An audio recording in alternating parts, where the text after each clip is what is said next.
Hey Burn Boot Camp, it's your girl Coach Mac. Today I want to talk about shin splints. Oh my gosh, if you have ever had shin splints, you know that they are the worst.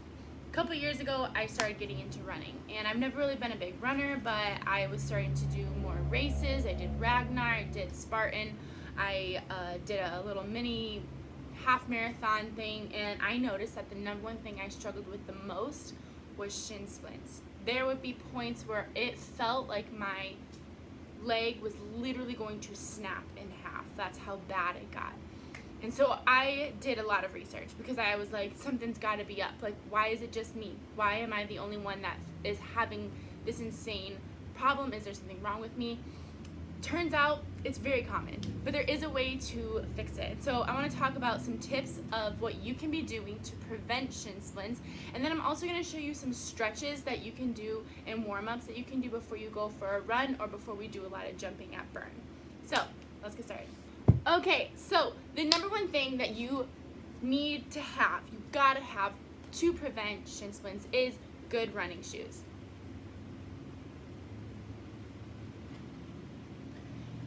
I never realized how important a good shoe was until I actually had a good shoe. These are Brooks. The thing about shoes is that, like, basically all of your aches and pains and stuff, it starts in your feet, and then it works its way to your shins, which is what we're talking about now, but then it works your way to your knees, and then your hips, and then your back, and then your neck, and everything. So it all starts with your shoes. Make sure you have a good pair of shoes, and then also make sure you're not wearing the same shoes for years and years and years. Buy a new pair of shoes every 3 to 6 months. It's an investment, it really is, but you can get some great shoes on sale, online. It doesn't have to be the top of the top of the top of the best shoe, but make sure it is a shoe that's designed for running. So that means Asics, Brooks. I know that Noble has a really great brand, a great running shoe, and I've used them before. So make sure you're actually getting good running shoes that are designed for running. Something sturdy, something durable, something that is going to hold your ankle in place as well, so it prevents your ankles from rolling. Find yourself a good shoe. Okay. Number two is terrain. Make sure that when you're running, you're not running on concrete every single time. Make sure that you're mixing it up. So running in grass, running on a track is really beneficial. I've been running on a high school track lately because it's squishier, it's softer, and the softer the impact is on your foot, the less likely you are to get shin splints. So if you are going to be doing a long distance run, try to find a track, a high school track that you can do it at. Try to mix it up, go on some grass. But that concrete and the asphalt is going to start to wreak havoc on your body, especially in your shins. All right, number 3 is warm up. Make sure that you are actually taking the time to warm up your legs. And I'm going to show you here a couple of ideas of how you can warm up.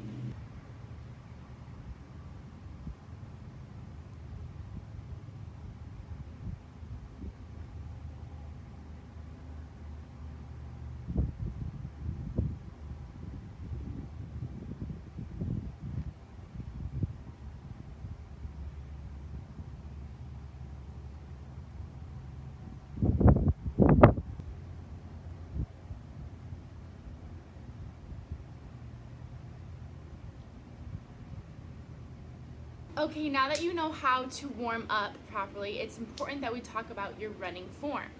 So, running form is huge. It's basically what holds your body in how your body's going to recover after. So, here are some proper running forms and then some not so proper running forms.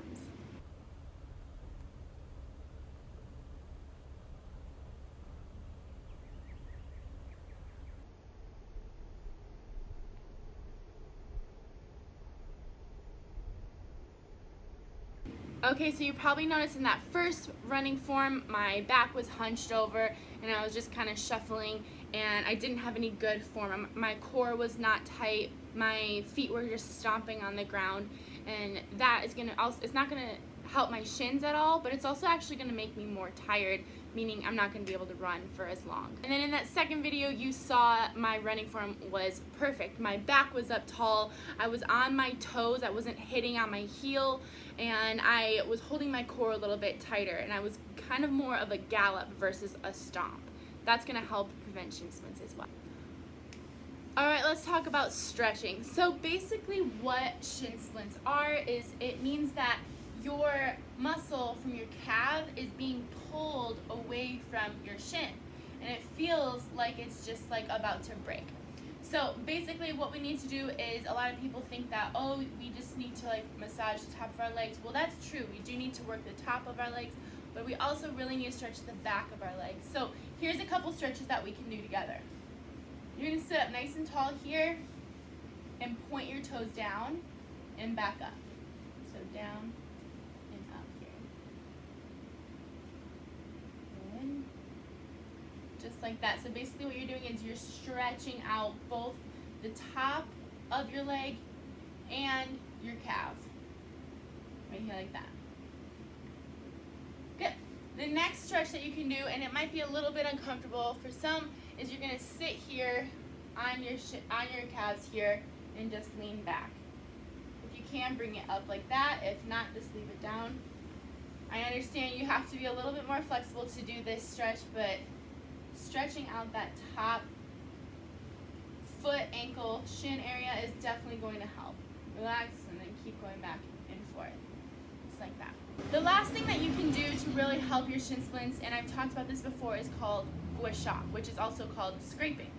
You're gonna find some jade stones. You can order them on Amazon, or you can take a really like soft, like the back of a spoon, something that's round and smooth but also hard, and you're just gonna scrape your shins. And I know that sounds atrocious. It's really not as bad as it sounds. I don't have any lotion on, but I would put lotion on my legs so it's a little bit smoother. And basically you're just working that fascia and scraping it down like that.